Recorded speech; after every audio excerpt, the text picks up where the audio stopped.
আচ্ছা, রসুন পেঁয়াজ মাটিতে হওয়ার সত্ত্বেও এদের আমিষ কেন বলা হয়? এই প্রশ্নটা নিশ্চয়ই আমার মতো তোমাদেরও অনেকের মনে এসেছে, কি তাই তো? এর উত্তর আজ পেয়ে গেছি।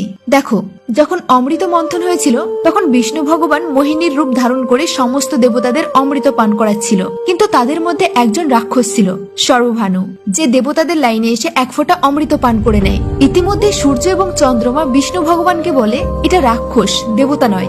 মোহিনী সঙ্গে সঙ্গে বিষ্ণু রূপ ধারণ করে তার গলা কেটে দেয়। যেহেতু এক ফোঁটা অমৃত সে পান করে নিয়েছিল, অমর তো হয়ে গেছে, কিন্তু যেহেতু তার মাথা তার শরীর থেকে আলাদা হয়ে যায়, তো মাথা হয়ে যায় রাহু আর শরীর হয়ে যায় কেতু। তো মাথা থেকে যে রক্ত মাটিতে পড়ে সেটা থেকে তৈরি হয় পেঁয়াজ, আর শরীর থেকে যে রক্ত মাটিতে পড়ে তা থেকে তৈরি হয় রসুন। এই জন্যই পেঁয়াজ, রসুন এবং তামসিক খাবার খেতে বারণ করা হয়, কারণ আমাদের কনসাস এবং সাবকনসাস ব্রেনে কানেক্ট হতে পারে না। দেখো, আমাদের মধ্যে কিন্তু ভগবান আছে, আবার আমাদের মধ্যেই শয়তান লুকিয়ে আছে। যেমন আমরা যখন কোনো অন্যায় করতে যাই, তখন একটা মন বলে যে অন্যায় বেশি করে কর, তো সেটাই হলো শয়তান। আর একটা মন বারণ করে যে এটা করা উচিত নয়, সেটাই হলো কৃষ্ণ কনসাস, অর্থাৎ ভগবানই আমাদের বারণ করে যে এটা করা উচিত নয়। তো এবার তোমরাই কাজে ট্রেন করে তোমাদের জীবনে আনবে, সেটা তোমরাই কমেন্টে জানিও। টাটা।